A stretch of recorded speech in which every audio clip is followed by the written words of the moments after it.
ان کے بھائی کو ہتیا کی، کیا ان کا گھر ڈیمالش ہوا؟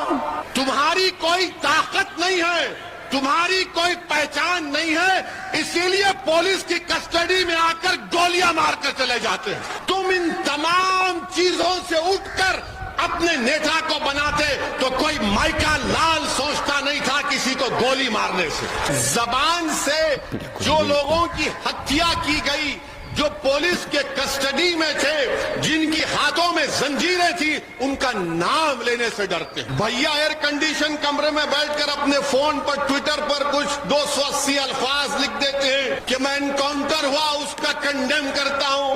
مسلم سمودائے کا معاملہ جب آتا ہے، ہر چناؤ جب آتا ہے، تو ہمارے درمیان میں کھڑے ہو کر کوئی کہنے والا کہہ دیتا ہے کہ بھائیو بہنوں، اب سیکولرزم کو بچانا ہے، فرقہ پرستی کو ہرانا ہے۔ یقیناً ہرائیے فرقہ پرستی کو، کون نہیں چاہتا؟ یہ فرقہ پرستی جو بھارت کو دیمک کی طرح کمزور کر رہی ہے، یہ نفرت جو بھارت کو طاقتور بنانے سے روک رہی ہے، مگر یہ تو بتائیے کہ کیا صرف اس آگ کو بجھانے کا ذمہ ہم نے لیا ہے؟ کیا اس نفرت کا خاتمہ کرنے کی ذمہ داری صرف ہم پر ہے؟ فرقہ پرستی کا خاتمہ ایک بہت بڑا بوجھ ہے جو ہم اکیلے نہیں اٹھا سکتے۔ میں یہی کہہ رہا ہوں، اگر ہمارے بچوں کو سکول نہیں ملتا، اگر ہمارے نوجوانوں کو جھوٹے الزام میں جیل کو بھجا دیا جاتا ہے، تو پھر اس کی آواز کون اٹھائے گا؟ اس کا سدباب کون تلاش کرے گا؟ اسی لیے میں آپ سے کہہ رہا ہوں کہ آپ میری اس بات کا غور کریے۔ ووٹ آپ کا اختیار ہے، جمہوریت ہے، آپ جس کو چاہے ووٹ دے سکتے ہیں، مگر اگر آپ اپنی لیڈرشپ کو مضبوط نہیں کریں گے تو پھر کون آواز اٹھائے گا؟ اور یاد رکھیے، اگر کوئی یہ کہے گا کہ نہیں ہم ووٹ سماجوادی کو دیں گے یا کسی اور پارٹی کو دیں گے، مگر اویسی، موڈی اور یوگی کے خلاف تو بولتا ہے، بولتا رہے گا۔ مگر میں آپ سے پوچھنا چاہ رہا ہوں، تھالیوں کے لیے نہیں کہہ رہا ہوں، میں آپ سے پوچھنا چاہ رہا ہوں، جو لوگ اس طرح کی سوچ رکھتے ہیں اویسی تو بولے گا، تو پھر جو نہیں بولتا آپ گونگوں کا ساتھ کیوں دیتے؟ جو گونگے ہیں ان کا ساتھ آپ کیوں دیتے؟ جو اپنی زبان کو جنبش نہیں دے سکتے ظلم کے خلاف بولنے کے لیے، تو کیسے آپ کے ووٹ کے حقدار بن جاتے ہیں؟ جن کو آپ نے ووٹ دیا، کہاں ہیں ان کی زبانیں؟ چناؤ کے دوران میں تو مجھے بہت گالی دی گئی کہ یہ بی ٹیم ہے، یہ فلاں ٹیم ہے۔ ٹھیک ہے، جتنا مجھے گالی دینا ہے، چاہے وہ کوئی سیکولر پارٹی جو اپنے آپ کو کہتی ہے مجھے گالی دو، مجھے بی ٹیم کہو، سی ٹیم کہو، ڈی کہو، ای کہو، ایف کہو، الف لام بے تے سے تک جتنا کہنا کہہ دو، مگر یہ تو بتاؤ تم کس کی ٹیم ہو؟ تم کون سی ٹیم کے ہو؟ تم کون سی ٹیم میں کہاں کھیلتے ہو؟ بھائی میں ہوں، آپ کے درمیان میں ہوں، میں آپ کا ہوں اور آپ کا ہی رہوں گا، میں کہیں جانے والا نہیں ہوں، میں آپ کا نوکر ہوں۔ اللہ نے مجھے موقع دیا کہ میں آپ کی خدمت کر سکوں، مگر جو لوگ اپنے آپ کو دودھ کے دھلے ہوئے کہتے ہیں اور اویسی کو گالی دیتے ہیں، بتاؤ تم کہاں پر ہو؟ تم کون سے مقام پر کھڑے ہو؟ تم کون سی بات کر رہے ہو؟ ووٹ تو لیا کہ بی جے پی کو روکیں گے۔ میں آپ کو یاد ہوگا کانٹ میں ہمارا جلسہ ہوا تھا، کانٹ ویدھان سبھا میں ایک بڑے میدان میں، کون سی جگہ پر ہوا تھا؟ نہیں ایک میدان تھا، ہاں کانٹ میں، بہرحال جس مقام پر ہوا تھا، میں نے کہا تھا آپ سے کہ سماجوادی پارٹی بی جے پی کو نہیں ہرا سکتی، تو دوسرے دن سے سوشل میڈیا پر شروع ہوگا، دیکھو اویسی کیا کہہ رہا ہے، بی جے پی کو نہیں ہرا سکتے۔ ایک بار نہیں، میں نے کئی مرتبہ کہا تھا۔ پورے اتر پردیش کے چناؤ میں 160-170 سبھائیں میں نے کی تھی۔ میں نے ہر سبھا میں کہا تھا کہ دیکھو یہ نہیں ہونے والا ہے، یہ کام نہیں ہونے والا ہے، مگر سب نے مجھے گالی دی اور کہا کہ اویسی بھڑکاؤ بھاشن دے رہا ہے۔ میں آپ سے کیا کہا تھا کہ ایک چراغ کو روشن کرو، میں نے آپ سے کہا تھا کہ اندھیرے میں اپنے گھر میں چراغ کو روشن کرو، اس چراغ سے اپنے گھر کے اندھیرے کو دور کرو، مگر آپ نے فیصلہ کیا کہ نہیں، اب اکھیلیش کو مکھیہ منتری بنائیں گے تو پوری روشنی آ جائے گی۔ کہاں آئی روشنی بتائیے آپ نے اپنا ووٹ دیا۔ سماجوادی پارٹی کی تاریخ میں مسلم سمودائے نے اتنا ووٹ نہیں دیا تھا، 85% مسلم سمودائے نے سماجوادی پارٹی کو ووٹ دیا۔ اب بتائیے بھیا کہاں ہے؟ بھیا ایئر کنڈیشن کمرے میں بیٹھ کر اپنے فون پر ٹویٹر پر کچھ 280 الفاظ لکھ دیتے ہیں کہ میں انکاؤنٹر ہوا اس کا کنڈیم کرتا ہوں، فیس بک پر کچھ پوسٹ لکھ دیتے ہیں۔ زبان سے جو لوگوں کی ہتیا کی گئی، جو پولیس کے کسٹڈی میں تھے، جن کی ہاتھوں میں زنجیریں تھی، ان کا نام لینے سے ڈرتے ہیں، ان کا نام لینے سے ڈرتے ہیں۔ اور جب ہم سے آ کر پوچھا جاتا ہے تو ہم یہ کہتے ہیں کہ ظلم ہوا، یہ ناانصافی ہوئی، یہ ایکسٹرا جوڈیشل کلنگ ہم نام لے کر کہتے ہیں۔ مگر شکایت آپ سے ہے، شکایت تو آپ سے ہے کہ آپ نے ایسے لوگوں پر بھروسہ کیا، آپ نے ان کو ووٹ دیا، مگر انہوں نے کیا انہوں نے کچھ نہیں کیا۔ اسی لیے آپ سے کہہ رہے ہیں کہ آپ اپنی نیتا کو بنائیے، لیڈرشپ کو بنائیے۔ میں یہاں پر اپنے آپ کے لیے نہیں آیا ہوں، اور اللہ مجھے جب تک بھیجائے گا میں آپ کے لیے آتا رہوں گا۔ اگر یہاں سے شہزاد چیئرمین بنے گا تو یہ پہلا پیغام ہوگا کہ اب آپ نے کروٹ لی ہے اور آپ میں ایک شعور بیدار ہو گیا۔ اگر مراد آباد سے ہمارا میئر منتخب ہوگا تو پورے اتر پردیش میں زلزلہ آ جائے گا۔ نگینا سے ہمارا چیئرمین بنے گا تو تمام یہ سیکولر پارٹیوں کی نیندیں حرام ہو جائیں گی کہ آخر ہو کیا رہا ہے۔ اگر کانٹ سے ہمارا چیئرمین بنے گا تو ایک اتحاد کی فضا پیدا ہوگی۔ اگر سنبل سے ہمارا چیئرمین بنے گا تو ان کو معلوم ہو جائے گا کہ اب لوگ ان پر یقین نہیں کریں گے۔ مگر آپ کو ایک مثال دے رہا ہوں، سمجھانے کے لیے ایک بات کہہ رہا ہوں کہ بہار میں گو یہ لوکل باڈی کا الیکشن ہے، مگر سمجھانے کے لیے کہہ رہا ہوں کہ بہار میں سرکار ہے نتیش کمار کی اور تیجسوی یادو کی، جو اکھیلیش یادو کے رشتہ دار بھی ہیں، اکھیلیش یادو کے رشتہ دار بھی ہیں۔ تو وہاں پر نتیش کمار کی سرکار نے ایک آنند موہن صاحب ہیں جن کو کورٹ نے لائف کی سزا دی قتل کے الزام میں، انہوں نے دلت آئی ایس آفیسر کی ہتیا کی تو ان کو کورٹ نے لائف کی عمر قید کی سزا دی۔ تو نتیش کمار اور تیجسوی یادو کی سرکار نے کہا کہ 24 کا چناؤ آ رہا ہے، ہم کو راجپوتوں کے ووٹ حاصل کرنا ہے، اسی لیے جو جیل کا مینیول ہوتا ہے جس میں لکھا گیا کہ اگر کوئی گورنمنٹ کے سرونٹ کو، اگر کوئی کرمچاری کو سرکار کی ہتیا کرے گا تو اس کو ریمیشن معافی نہیں ملے گی، قانون بدل دیا، وہ جیل سے نکل گئے ہیں۔ ایک دلت آئی ایس آفیسر کی بیوہ جو حیدرآباد میں رہتی ہے وہ رو رہی تھی، کون اس کے ہاتھ سے کھڑا ہوا؟ اسد الدین اویسی کھڑا ہوا۔ یہ نہیں دیکھا کہ وہ دلت ہے، یہ دیکھا کہ اس کے ساتھ ناانصافی ہو رہی ہے۔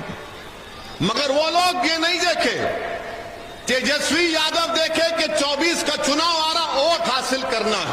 مگر یاد رکھو، کیونکہ وہ جو صاحب کو چھوڑا گیا ان کا سمودائے ان کے ساتھ تھا، ان کا پوری برادری ان کے ساتھ تھی، تو ان کو معلوم تھا یہ تیجسوی یادو کو اور نتیش کمار کو کہ اس برادری کا ووٹ لینا ہے تو ان کو جیل سے چھوڑنا پڑے گا، ان کو جیل سے چھوڑنا پڑے گا۔ تمہاری کوئی اہمیت نہیں ہے، تمہاری کوئی قیمت نہیں ہے، تمہاری کوئی طاقت نہیں ہے، تمہاری کوئی پہچان نہیں ہے، اسی لیے پولیس کی کسٹڈی میں آ کر گولیاں مار کر چلے جاتے ہیں۔ اگر تم میں طاقت ہوتی تم میں اتحاد ہوتا, تم میں سیاسی شعور ہوتا, تم ان تمام چیزوں سے اٹھ کر اپنے نیتا کو بناتے تو کوئی مائیکا لال سوچتا نہیں تھا کسی کو گولی مارنے سے. اور افسوس یہ ہے کہ تم میری اس بات پر تھالی بجا رہے ہو. رامپور کا چناؤ اعظم ہار گئے, ہارے نا. مین پوری کیسا جیت گئے؟ مین پوری کیسا جیتے؟ پوچھو, اپنے آپ سے سوال کرو. مین پوری کیسا جیت گئے؟ اگر اعظم ہار گئے رامپور میں تو مین پوری کیسا جیت گئے؟ دونوں جیتنا تھا نا, ایک ہی وقت میں چناؤ ہوئے ہیں. کیسا جیت گیا وہاں, کیسا ہار گئے؟ اس کا کوئی جواب نہیں ہے ان کے پاس. یہی تو آپ کو بتا رہا ہوں, سمجھو یہ سازش کر رہے ہیں آپ لوگوں سے. اور جب میں سچائی کو بیان کرتا ہوں تو بولتے ہیں کہ بھڑکاؤ بھاشن دیتا ہے. میں بھڑکاؤ بھاشن نہیں دے رہا ہوں, میں سچائی جو کڑوی ہے زہر کی طرح آپ کو بتا رہا ہوں. اب آپ اس کو قبول کریں یا نہ کریں, اگر آج آپ قبول نہیں کریں گے تو یاد رکھو یہ جو معصوم بچے 15, 17, 18 سال کے بیٹھے 10 سال کے بعد آ کر آپ سے کہیں گے کہ ابا ایک دیوانہ آیا تھا, پکار رہا تھا, آپ نے اس کی بات کا یقین کیوں نہیں کیا؟ تو کیا جواب دو گے تم کیا جواب دو گے مجھے بتاؤ. میرے عزیز دوستوں اور بزرگوں, انہی باتوں کو آپ کو ہم سمجھا رہے ہیں. یقیناً یہ چناؤ ہے, یہاں کے لیے ہے, مگر ایک بڑا پکچر آپ کو دیکھنا ہے, ایک بڑا پکچر آپ کو سمجھنا ہے. ہاں یقیناً ہم مذمت کرتے ہیں. میں شروع سے جب ایم ایل اے بنا, آج سے 27-28 سال پہلے جب اللہ نے مجھے ایم ایل اے بنایا, میں جس پردیش سے آتا ہوں وہاں پر تیلگو دیشم کی سرکار تھی تو نیکسلائٹس کو ایسے ہی ہتھیا کر دیا جاتا تھا. تو میں کہتا تھا کہ میں تشدد کے ہنسا کے خلاف ہوں. جمہوریت میں, لوکتنتر میں گولی کا کھیل نہیں ہو سکتا, بندوق سے انصاف نہیں مل سکتا, ظلم سے انصاف نہیں مل سکتا. ہم باہوبلیوں کے خلاف تھے اور رہیں گے, ہم ظالموں کے خلاف تھے اور رہیں گے, ہم غنڈوں کے خلاف تھے اور رہیں گے, ہم قاتلوں کے خلاف تھے اور رہیں گے. مگر اگر گولی سے کوئی انصاف کرے گا تو پھر قاتل میں اور حکومت میں کوئی فرق نہیں رہے گا. قاتل میں اور حکومت میں کوئی فرق نہیں ہوگا. اسی لیے عدالت ہے, سمویدھان ہے, پولیس ہے, پبلک پروسیکیوٹر ہے. فوجداری کے مقدمے کیوں چلتے ہیں؟ تاکہ سزا دے سکے. اگر کوئی یہ اتر پردیش کی سرکار اگر یہ سمجھے گی کہ گولی کا جواب گولی سے دیں گے تو ہم پوچھنا چاہتے ہیں, گاندھی کو جس نے مارا اس کا نام گوڈسے تھا, جس نے گاندھی کو مارا اس کا نام گوڈسے تھا. تو کیا ہم نے گوڈسے کے اوپر مقدمہ نہیں چلایا اور پورے اپرادھیوں پر مقدمہ چلایا؟ ان کو پھانسی کی سزا دی گئی. گاندھی کے قاتل کو لے جا کر سر پہ گولی نہیں ماری گئی. گاندھی کے قاتلوں کو ہتھکڑیاں پولیس کی کسٹڈی میں ان کے سر پر گولیاں نہیں ماری گئی. جس نے اندرا گاندھی کو مارا اس پر کیس نہیں چلا. جس نے راجیو گاندھی کو بم سے اڑا دیا ان پر مقدمہ نہیں چلا, سزا نہیں ہوئی. تمل ناڈو کے جیل میں ان کو نہیں رکھا گیا. ارے وہ اجمل کسب جو پاکستان سے آ کر بھارت کی سرزمین پر معصوم بھارت کے لوگوں کو گولیاں مار کر بھون رہا تھا, زندہ پکڑا اس کو. ہمارا ایک بہادر پولیس کا کانسٹیبل شہید ہو گیا. اجمل کسب کو جیل میں رکھا, مقدمہ چلایا اور اس کو پھانسی کی سزا دی گئی. کیا جب قانون یاد نہیں آیا؟ اجمل کسب جس کے ہاتھ میں پاکستان سے بندوقیں بم لے کر آئے تھے, ممبئی کی سڑکوں پر خون کی ہولی بھارت کے ناگرکوں سے کھیلی جا رہی تھی. جب ہم نے ایسا کام کیا تو بتاؤ اتر پردیش میں یوگی کی سرکار یہ کام کیوں ہونے دے رہی ہے؟ اگر کوئی پولیس کے کسٹڈی میں ہے, عتیق اور اشرف کو کورٹ نے سزا دی, ہم نے ان کی سزا کے خلاف کچھ نہیں کہا, کورٹ نے سزا دی. مگر جب آپ کی کسٹڈی میں ہے اور کوئی آ کر قریب سے سر پر گولی مار دیتا ہے اور پولیس, جو پولیس والے ساتھ میں تھے, ان کو یاد نہیں آیا مکھیہ منتری کا وہ فرمان کہ گولی کا جواب گولی سے وہ بیچارے پریشان ہو گئے، کچھ نہیں کر سکے. اور جس تیاری کے ساتھ آ کر ان ظالموں نے، جنہوں نے پولیس کی کسٹڈی میں ان دونوں کو گولی مار کر ہتیا کی، میں نے پہلے بھی کہا اور آج بھی کہہ رہا ہوں، وہ ناتھو رام گوڈسے کی ناجائز اولاد ہے. اس لیے ہے کیونکہ وہ بندوق سے انصاف کرتے ہیں، انصاف نہیں ظلم کرتے ہیں. وہ اپنی مقصد کو بندوق سے پورا کرنا چاہتے، اور اویسی آپ سے کہہ رہا ہے کہ آپ اپنے مقصد کو ووٹ سے پورا کریے، متحد ہو کر پورا کریے. گولی مار کر چلے گئے اور پولیس کچھ نہیں کر سکی. جن کے ہاتھ میں بندوقیں ہیں کچھ نہیں کر سکے. میں آج کل بھی کہا اور آج بھی کہہ رہا ہوں کہ جن کی ہتیا کی گئی، ان ظالموں کے پاس 2 ویپن تھے، 8 لاکھ کی ایک ریوالور، 16 لاکھ کی ریوالور. ان کمینوں کے پاس یہ دولت کہاں سے آئی؟ اچھا، کیا جنہوں نے پولیس کی کسٹڈی میں عتیق اور ان کے بھائی کو ہتیا کی، کیا ان کا گھر ڈیمالش ہوا؟ ان کے گھر پہ بلڈوزر چلا؟ تم نے فوٹو دیکھی؟ بلڈوزر چلا ان کے اوپر. ارے ڈرتے کیوں ہو؟ بولو نا. بلڈوزر نہیں چلا. کیوں نہیں چلا؟ بلڈوزر چلنا چاہیے تھا نا. تو بلڈوزر پر نام خالی اسد کا لکھا ہے. جب تمہارے سامنے ہتیا کر دی گئی تو کم سے کم ان کے گھر پر بلڈوزر لے کر جاتے، میڈیا کو دکھاتے، ہائے سب سے انصاف ہو رہا ہے. مگر نہیں ہوا. اب آپ دیکھنا، ہمارے بھاشن کے بعد آج کے ہمارے جو میڈیا کے دوست ہیں ان کو اب تک کچھ ملا نہیں. ان کو لگ رہا ہے کہ بھائی یہ رضیہ اب تک گنڈوں میں پھنسی کیوں نہیں؟ نہیں پھنسیں گے. ہم تمہارے جو جال ہے نا، ان جال کو توڑ کر اپنی بات کو کرتے ہیں، مگر قانون کے دائرے میں رہ کر. مگر یہ بھیا تو کچھ بولتے ہی نہیں ہے. اچھا، ان کے جو لوگ جیت کر گئے وہ بھی نہیں بولتے. اب آپ بتائیے کیا حال ہے. اچھا، میڈیا کی جب بات آئی، ہم آپ کو بتانا چاہ رہے ہیں کہ ہمارے شہر حیدرآباد میں قبرستان ہے، میرے پارلیمنٹ کی کانسٹیٹوئنسی میں.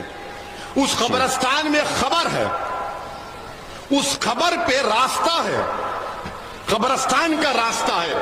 تو وہاں پر قبرستان میں ہوتا، پرانا قبرستان ہے، لوگ اکثر کیا کرتے کہ پرانی خبر کھود کے دفنا دیتے جنازے کو. تو کسی نے کیا کیا کہ میت کو دفنا دیا، اور اس پر راستہ تھا تو وہاں پر خبر کے اوپر ایک جالی لگا دی. تو میڈیا نے چلا دیا کہ پڑوسی ملک کا قبرستان ہے. ابے حیدرآباد کا قبرستان ہے، پڑوسی ملک کا نہیں ہے. تو بتایا کہ حیدرآباد کے قبرستان کو پاکستان کا قبرستان، اور بتایا کہ اس کو جالی اس لیے لگا دی گئی کیونکہ بعض گندے لوگ ہیں جو بدفعلی کرنا چاہتے تھے اس مردے سے. اور جب ہمارے لوگوں نے بتایا کہ بھیا یہ قبرستان حیدرآباد کا ہے، تو پورے میڈیا کے لوگ کو سمجھ میں نہیں آیا کہ ہمیشہ ایک حیدرآباد میں آ کر کیوں پھنس جاتے ہم لوگ.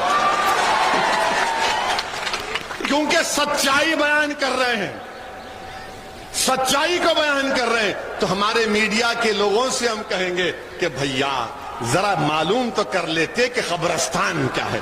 ارے تم ہماری زندگی میں، ہم زندہ ہیں تو تم پریشان. ارے خبر میں جا کے سو رہے تو تم پریشان کیوں ہو رہے؟ کم سے کم خبروں کو تو چھوڑ دو. اب بتاؤ، یہ ہماری وفاداری کی نشانی نہیں ہے تو کیا ہے؟ زندہ ہے تو ہماری ماں نے 9 مہینے پیٹ میں رکھ کر اس بھارت کی زمین پر ہم کو پیدا کیا، اور جب ہمیں اللہ کے حکم سے دنیا سے چلے جاتے تو اسی زمین میں چلے جاتے. یہ ہماری وفاداریوں کی نشانیاں ہیں، مگر آپ اس میں بھی ہم کو پریشان کر رہے ہیں. اب کیا چاہتے ہیں کہ ہم خبر سے نکل کر آئیں؟ اب کیا چاہتے ہیں آپ کہ کوئی آ کر بولے گا کہ قم باذن اللہ تو اٹھ جائیں ہم لوگ؟ ارے اٹھیں گے. جب سور پھونکا جائے گا تو سب اٹھائے جائیں گے. ایک ایک اعمال کا جواب دینا پڑے گا. جو کسی پر جھوٹا الزام لگا رہا ہے، جو کسی ظالم کا ساتھ دے رہا ہے، جو کسی شخص کو اللہ سے زیادہ محبت کرے گا، سب حساب کتاب ہوگا. سب اٹھائے جائیں گے قبر سے، سب ہوگا.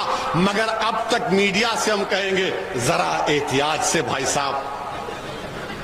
ہر چیز کو لے جا کر پڑوسی ملک سے جوڑ دیتے، مت کریے. تو میرے عزیز دوستوں اور بزرگوں، ہم آپ سے اپیل کر رہے ہیں کہ یہ ماحول ہے، اور ہم مکھیہ منتری یوگی آدتیہ ناتھ سے بھی کہنا چاہ رہے ہیں کہ مکھیہ منتری جی، آپ کے پارٹی میں کتنے باہوبلی ہیں بتائیے نا. کتنوں پر مقدمہ ہے بتائیے نا. ان کا کیا کریں گے آپ بتائیے نا. ایسا لگتا ہے کہ پوری ذمہ داری ہم پر آ گئی. اب تو حد یہ ہو گئی، حد یہ ہو گئی کہ مہیلاؤں کو دکھایا جا رہا ہے یہ لیڈی ڈان ہے. ارے کچھ تو شرم کرو، کچھ تو خیال کرو. مہیلاؤں کو دکھا لیڈی ڈان ہے. اب کیا باقی رہ گیا؟ اب تو شاید تم عنقریب میں ایک 6 سال کے بچے کو کہو گے یہ چائلڈ ڈان ہے، یہ بچہ ڈان ہے. ارے کچھ تو رکھو. مگر کوئی کچھ نہیں بولے گا. آپ پوچھئے بی ایس پی کے نیتاؤں سے، پوچھئے سماجوادی کے نیتاؤں سے، پوچھئے کانگریس کے نیتا تو ہمارے میئر کے کینڈیڈیٹ کو دھمکی دے رہے ہیں کہ تم کو گولی مار دیں گے. تو ہمارے میئر کے امیدوار انصاری صاحب نے کہا، مستجیب انصاری نے کہا کہ بھیا جب گولی مارنا پیٹھ پر نہیں مارنا، سینے پر مارنا. ہم مستجیب انصاری صاحب کو بولنا چاہ رہا ہوں، یہ گولی مارنا، یہ سب کرنا، یہ کمزوروں کا کام ہے. ارے جوڑنا دلوں کو یہ بڑا کام ہے. گولی تو الہ آباد میں بھی، پریاگ راج میں بھی گولی چلی تھی، الہ آباد میں بھی گولی تو گاندھی پر بھی چلی تھی. مگر دنیا یاد رکھتی ہے. دنیا گاندھی کے قاتلوں کو یاد نہیں رکھی، دنیا گاندھی کو یاد رکھی کیونکہ گولی سے ان کی ہتیا کی گئی تھی. تو گولی مارنے والوں، تمہاری گولیاں ختم ہو جائیں گی مگر ہم ظالم کو ظالم بولتے رہیں گے. گولی مارنے والوں یاد رکھو، تم پوری گولی ختم ہو جائے گی تمہاری، مگر ہم سچائی اور حق کو بلند کرتے رہیں گے. ہم گولیوں سے ڈرنے والے نہیں ہیں، ہم پروردگار سے، رب کائنات سے ڈرنے والے ہیں. ہم گولی کے ڈر سے تم سے محبت نہیں کریں گے، ہم گولی بھی کھائیں گے اور کملی والے کی غلامی کا نعرہ بلند کریں گے. تو میرے عزیز دوستوں اور بزرگوں، متحد ہو جائیے. 4 مئی کو آپ اپنا ایک ووٹ جناب شہزاد صاحب کو دے کر کامیاب کریے، اور آپ مطمئن رہیے اگر آپ ووٹ نہیں بھی دیں گے میں تو آتا رہوں گا اتر پردیش کو. میں آپ کا خادم ہوں، میں آپ کا نوکر ہوں. جب تک اللہ مجھے زندہ رکھے گا میں آپ کے درمیان میں تھا اور آتا رہوں گا. پریاگ راج میں ان دونوں کو پولیس کسٹڈی میں مارا گیا تو لوگوں نے ہم سے سوال کیا آپ جائیں گے اتر پردیش کو؟ میں نے کہا کیوں نہیں جائیں گے؟ جب سسرال میں نہیں گئے تو سمجھ نہیں آتا، ڈر ہوتا ہے. ہم تو اتر پردیش جائیں گے. تو کب جائیں گے؟ میں آپ کو بتا دیں گے. میں نے تاریخ بتائی. ہم بولے کچھ ہمارا استقبال کریں گے گولیوں سے یا پھول سے کریں گے. تو میرے عزیز دوستوں اور بزرگوں، ظلم کو ظلم ہی بولنا پڑے گا. اور کسی شاعر نے اچھا کہا تھا کہ جب ظلم بڑھ جاتا ہے تو مٹ جاتا ہے، ظلم جب بڑھ جاتا ہے تو مٹ جاتا ہے، خون جب گرتا ہے تو جم جاتا ہے. دوستو اس ویڈیو میں اتنا ہی. آئی ہوپ دوستو یہ ویڈیو آپ لوگوں کو پسند آئی ہوگی. اگر ویڈیو پسند آئی ہو تو ویڈیو کو لائک کر دینا اور اپنے سبھی دوستوں میں ویڈیو کو شیئر کر دینا. دوستوں ملتے ہیں نیکسٹ ویڈیو میں، تب تک کے لیے اللہ حافظ.